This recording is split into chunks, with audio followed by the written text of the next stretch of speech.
40 हिजरी का जब रमजान इंसानों के लिए रहमत लेके आया तो इस रमजान में इमाम अली अलैहिस्सलाम इंसानों के नज़दीक ये पैगाम हक रखते रहे कि पूछ लो जो पूछना चाहते हो, क्योंकि अनकरीब में अली तुम्हारे दरमियान नहीं रहूंगा। खवारियों के 3 लोग जिनमें इब्ने मुलजिम, बरक बिन अब्दुल्लाह और उमर बिन बकर इकट्ठे हुए और मंसूबा बनाया कि हजरत अली, मुआविया और उमर बिन अल-आस रज़ी अल्लाह ताला अन्हु को एक ही रात में कत्ल किया जाए। इस मौके पर इब्ने मुलजिम ने कहा कि मैं अली इब्ने अबी तालिब को कत्ल करूंगा। बरक बिन अब्दुल्लाह ने कहा मैं मुआविया की जिम्मेदारी उठाता हूँ, और उमर बिन बकर ने कहा मैं उमर बिन अल-आस को कत्ल करूंगा। उन्होंने पक्का मुआहदा किया कि हम में से हर एक अपने अपने मतलूब को कत्ल करेगा या खुद मर जाएगा, और अपनी तलवारें जहर में बुझा ली। और बस 17 रमजान को हर शख्स अपने मतलूबा मकाम की तरफ चल पड़ा। इब्ने मुलजिम कूफे में आकर अपने साथियों से मिला जो खामोशी से मुसलमानों के अंदर रह रहे थे। उसने अपनी बात साथियों से छुपा के रखी, इस डर से कि कहीं वो उसे जाहिर ना कर दे और वो वहीं पे खत्म ना हो जाए। एक दिन इब्ने मुलजिम तीमुल रबाब कबीले की एक औरत से मिला जिसका नाम कितामा बिन्त शजना था। वो इंतहाई खूबसूरत तरीन औरत थी। उसने उसे देखा तो दंग रह गया और जिस काम से आया था वो काम भूल गया। उसने उस औरत को निकाह का पैगाम भेज दिया। कितामा बिन्त शजना ने निकाह की शर्त ये रखी कि हजरत अली को जब तक कत्ल नहीं करते मैं तुमसे शादी नहीं करूंगी। इब्ने मुलजिम ने उसे बताया कि मेरा यहाँ आने का मकसद ही यही है, तुमने जो ख्वाहिश की है वो पूरी होगी। इस मामले के बाद इब्ने मुलजिम शजर कबीले के आदमी शबीब बिन बजरा के पास पहुंचा और उसे कहा क्या तुम दुनिया और आखिरत में किसी एजाज के तलबगार हो? उसने कहा क्या काम है? इब्ने मुलजिम ने कहा अली को कत्ल करना है। वो बोला अल्लाह तुम्हें गर्क करे, क्या बक रहे हो? होश में तो हो? तुम्हें पता भी है तुम किसकी बात कर रहे हो? ये इक़दाम तुम्हारे लिए कैसे मुमकिन होगा? इब्ने मुलजिम ने कहा मैं मस्जिद में उनके घाट में बैठ जाऊंगा, जो ही वो फजर की नमाज के लिए आएंगे उनका काम तमाम कर दूंगा। शबीब ने कहा अल्लाह तुम्हें गारत करे, अगर इमाम अली के सिवा कोई और होता तो मैं ऐसा कर सकता था। तुम जानते भी हो कि इमाम अली ने इस्लाम की राह में कितनी तकलीफें उठाई हैं, उन्हें सबकत फिल इस्लाम का रुतबा हासिल है। मेरा दिल मुतमईन नहीं है, मैं ऐसा नहीं कर सकता। बड़े बहस मुबाहिसे के बाद मुलजिम ने शबत को मना लिया और रात के अंधेरे में आकर मस्जिद में छुप गए। और बस 19 रमजान 40 हिजरी जब फजर का वक्त करीब आया तो इमाम अली ने अपने सर पर अमामा रखा और पाँव में नालैन पाक पाकर मस्जिद की तरफ रवाना हुए।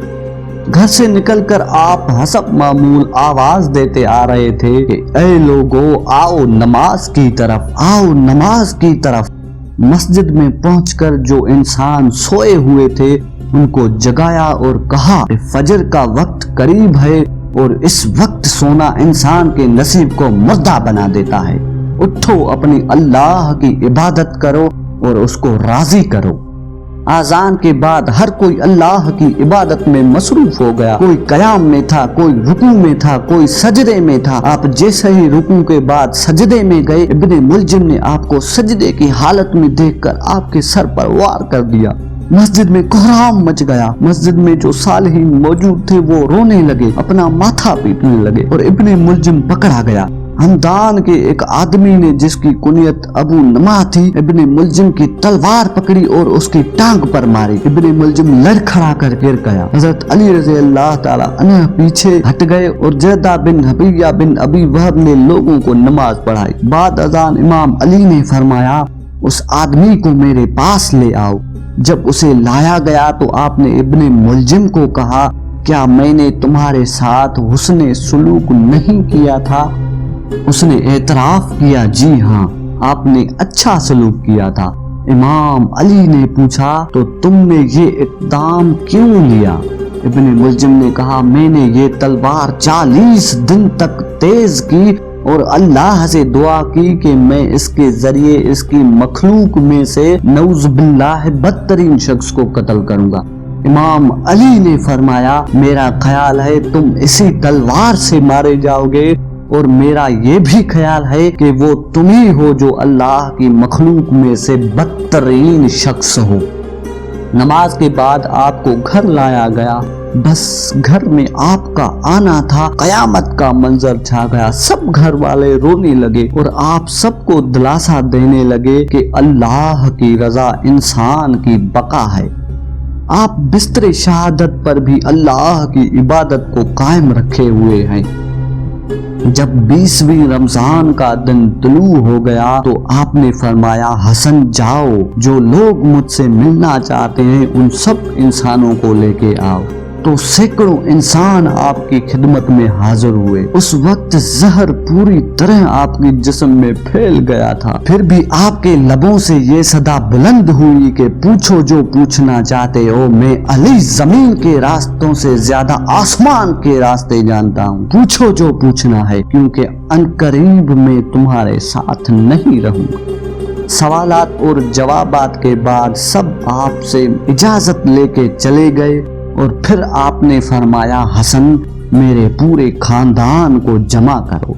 जब खानदान के सब लोग आपके बिस्तर के पास जमा हो गए तो आपने सबसे यही कहा कि मेरे बाद तुम सबका वारिस हसन है, जो ये कहे उसे मानना। फिर आपने इमाम हसन व हुसैन रज़ी अल्लाह ताला अन्हु को फरमाया, मैं तुम दोनों को तकवा अख्तियार करने की वसीयत करता हूँ। कभी दुनिया के तलबगार न बनना, ना मिलने वाली चीज का कभी गम न करना, हक पर कायम रहना, यतीम पर रहम करना, लाचार की मदद करना, जो कुछ अल्लाह की किताब में है उस पर अमल करना। फिर आपने मोहम्मद अल नफिया की तरफ देखा और फरमाया, क्या तुमने वो बातें याद कर ली जो मैंने तुम्हारे दोनों भाइयों को वसीयत की हैं? उन्होंने कहा, जी हाँ। फिर आपने फरमाया, मैं तुम्हें भी इन सब बातों की वसीयत करता हूँ और तुम्हें इन दोनों भाइयों की तकरीम व तज़ीम की वसीयत करता हूँ, क्योंकि इन दोनों का तुम पर अजीम हक है। इन दोनों का कहना मानना और कभी नाफरमानी नहीं करना। फिर आपने इमाम हसन व हुसैन को फरमाया, अपने इस भाई से भी अच्छा सलूक करना, बेशक ये तुम्हारे बाप का बेटा है और तुम्हें मालूम है कि तुम्हारे वालिद इससे मोहब्बत करते हैं। फिर आपने इमाम हसन अलैहिस्सलाम से मुखातिब होकर कहा, मेरे बेटे, अपनी नाना की सुलह हुदैबिया को याद रखना, जहाँ तक हो सके इंसानों में अमन और सलामती कायम रखना और बर वक्त नमाज कायम करने और कुरान की बाकायदगी रखना, पड़ोसियों से हुस्ने सुलूक का तरीका अख्तियार करना। और फरमाया, मेरी शहादत के बाद मेरे जनाजे में किसी को भी शरीक ना करना। फिर मेरे जनाजे को ऊंटनी पर रख देना। जब ऊंटनी कूफे से बाहर जाएगी तुम भी ऊंटनी के पीछे पीछे जाना। जहाँ ऊंटनी रुके वहाँ एक चमकीला पत्थर होगा, उसे हटाना तो वहाँ पे मेरी कब्र होगी, उसमें मुझे तदफीन कर देना।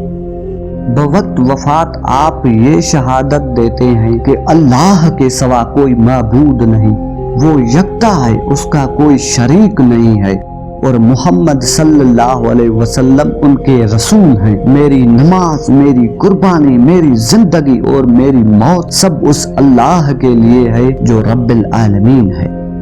आपकी वफात के बाद इमाम हसन व हुसैन और अब्दुल्लाह बिन जाफर रज़ी अल्लाह ताला अन्हु ने आपको गुस्ल दिया और आपकी जनाजा नमाज इमाम हसन अलैहिस्सलाम ने पढ़ाई और आपकी जनाजे को आपकी वसीयत के मुताबिक रात के वक्त में उठाया गया और किसी को ना बुलाया गया और आपके जिस्म मुबारक को ऊंटनी पर रखा गया। आपके शहजादे उसके पीछे पीछे चलते रहे और बिल आखिर वहां आ पहुंचे। उस चमकीले पत्थर को हटाया गया और आपको वहां पे दफन कर दिया।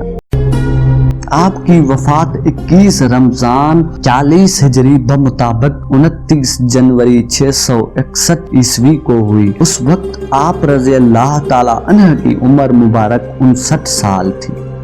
امام علی علیہ السلام کی شہادت کے بعد امام حسن رضی اللہ تعالی عنہ نے خطبہ دیا، گزشتہ کل تم سے ایک عظیم شخصیت جدا ہو گئی ہے۔ علم اور ادراک میں وہ اولین و آخرین پر جھپکت لے جانے والے تھے۔ رسول اللہ صلی اللہ علیہ وسلم انہیں جھنڈا دے کر فرماتے تھے کہ وہ فتح حاصل کیے بغیر واپس نہیں آئیں گے۔ انہوں نے کوئی سونا چاندی پیچھے نہیں چھوڑا، صرف 700 درہم چھوڑے ہیں، اور وہ بھی انہوں نے اپنے گھر کے خادم کے لیے محفوظ فرمائے تھے۔